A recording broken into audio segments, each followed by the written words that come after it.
Hello everybody, welcome back to my shop, my old candle shop here in the basement. Hold on, I just turned on some music, so I gotta check the volume, I guess.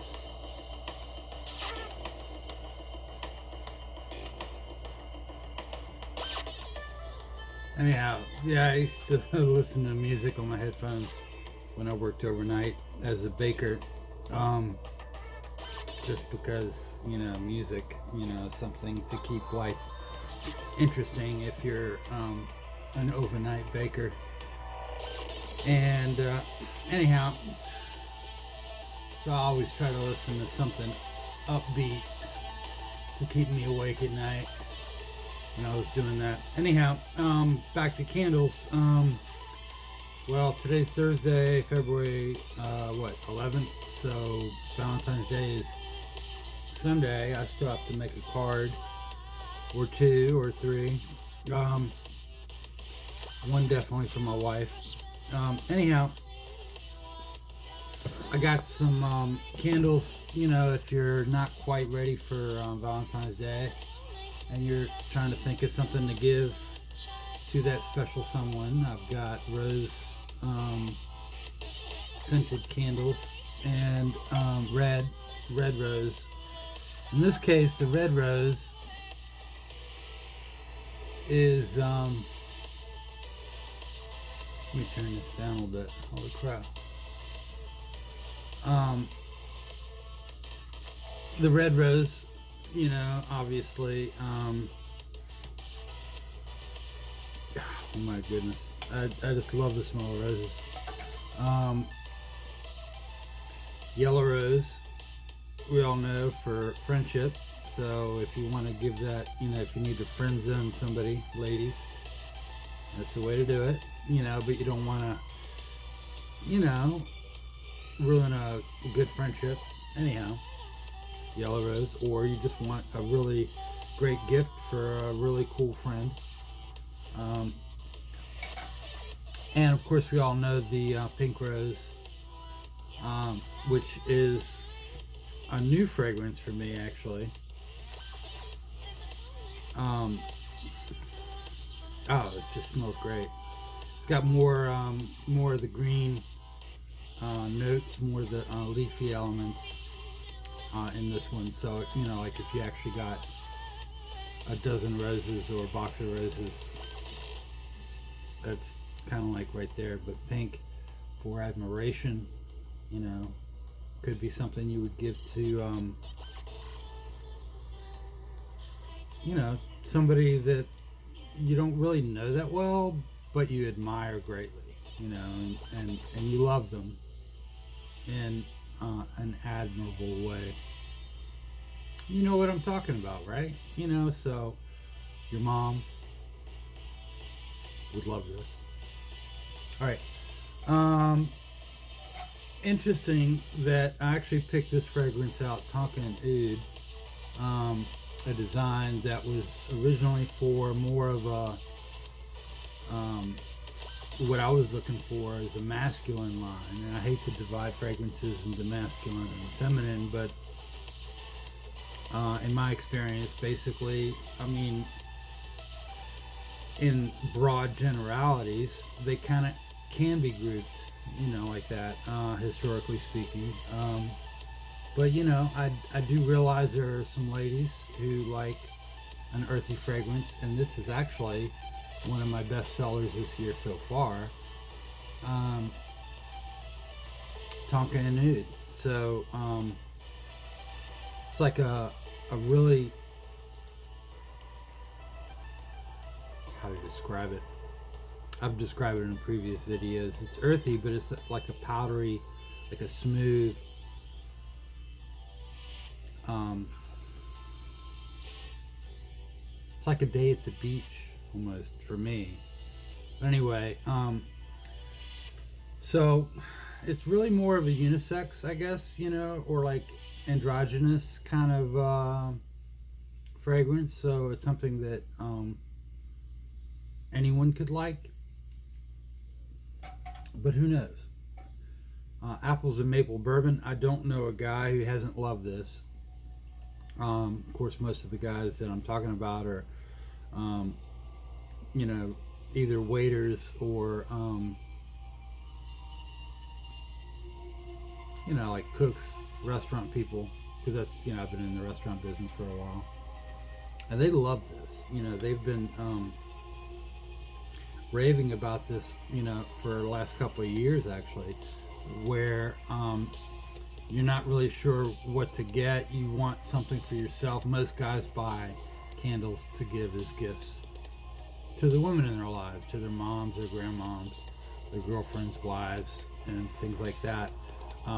But the apple and maple bourbon is something they'll burn like for themselves because it's just, I don't know, it creates an atmosphere.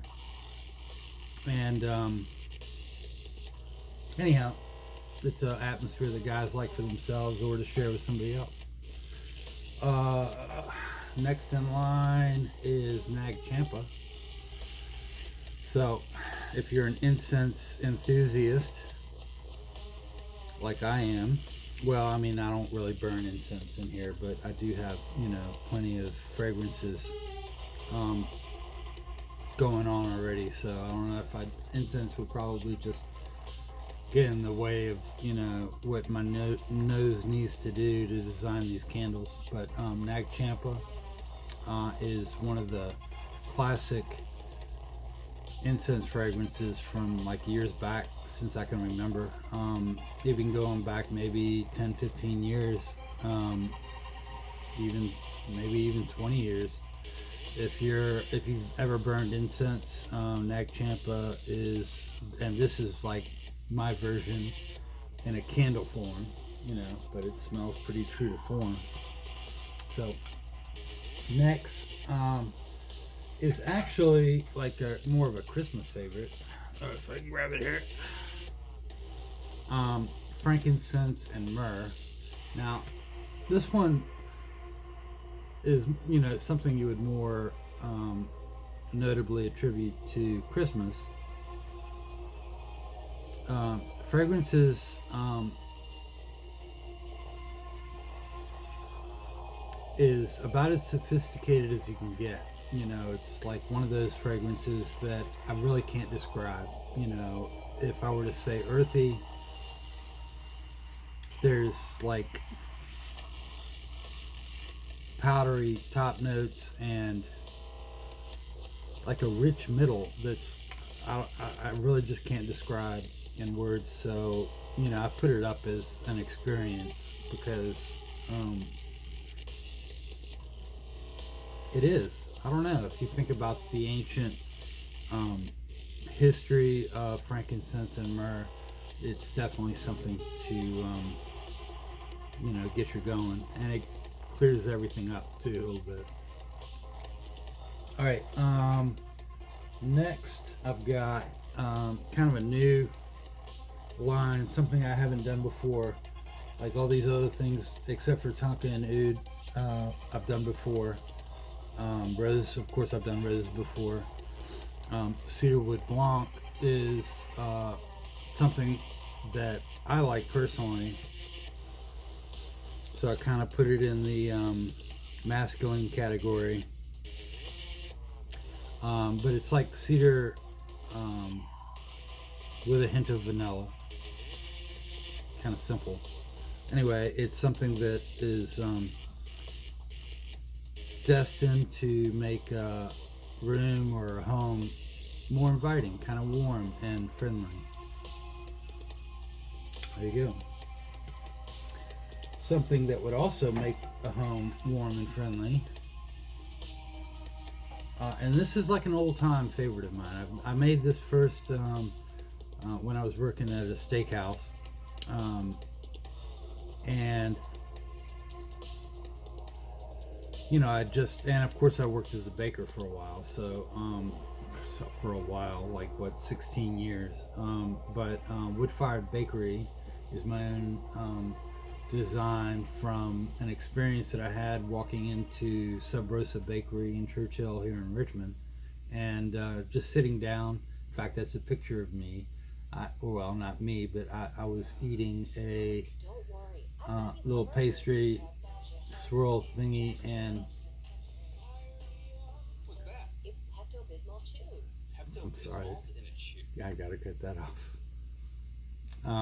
But anyhow, I was just sitting down to a little pastry and a cup of coffee, and took a picture, and that's all there. You can see it. You're drinking the cup of coffee.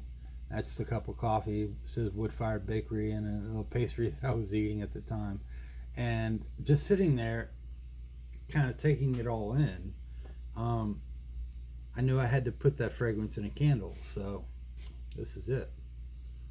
And of course, Woodfire Bakery. That's when I first started using wooden wicks. And it took a while to figure the wooden wick out because apparently they don't like to stay lit. So I came up with a method of shingling the wicks so that they wick the wax, the melted wax, and burn like a candle should burn. But anyhow, that's definitely one of my personal favorites.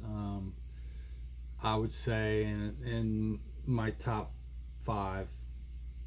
That's, you know. Next is going to be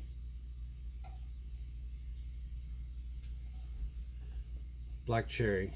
Again, one of my definitely one of my favorites, if you can see it. And so Black Cherry,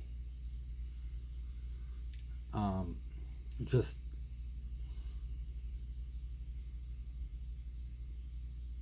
it's like one of the richest, most delicious things you'll ever smell.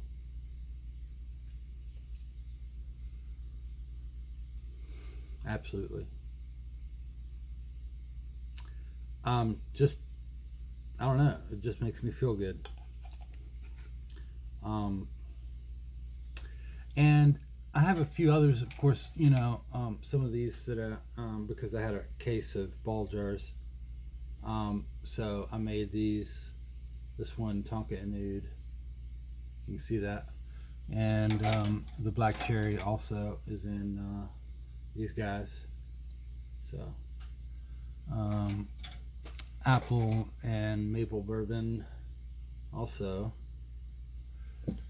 And the apple and maple bourbon in the little quart jars here. So yeah. So these guys, so obviously you can take the lid off this guy, and then if you want to put the lid back on to kind of subdue lighting, as it first burns, because the band is not as opaque and not transparent or translucent. So with the band off, it's going to get more light, with the light coming through the ridges here of the thread. And then of course as it burns down, so this is, and there's no label on the side because I don't want to interfere with that light. So anyhow, put this back together. So anyhow, that's kind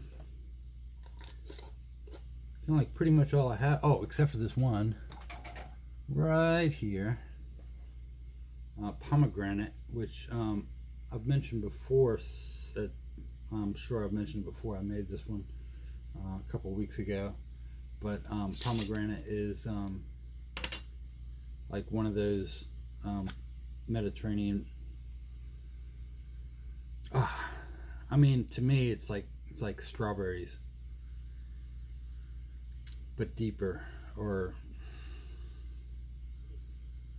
I don't know. It's just one of those luscious, like a luscious strawberry kind of family of fragrances, but and same deal, of course, you can use the ring just for decoration. So if it's just sitting there, there's nothing on the side or anything, but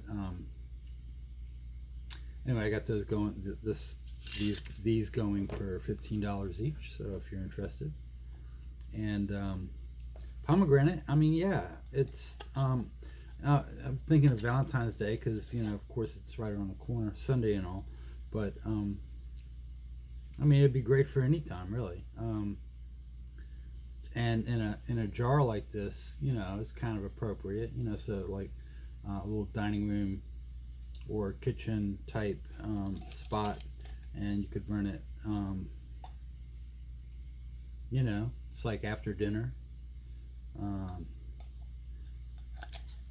what if when you have company over, you know, or just a family get together, of course, in the days of COVID, having company over is maybe discouraged, but until you get your shots, which are, around the corner. I haven't gotten mine yet, but hopefully soon. All right, and which is why I wear one of these. Yeah. All right. Well, thanks again, and you have a safe and happy Valentine's. If I don't talk to you, before then. So, all right. See you later.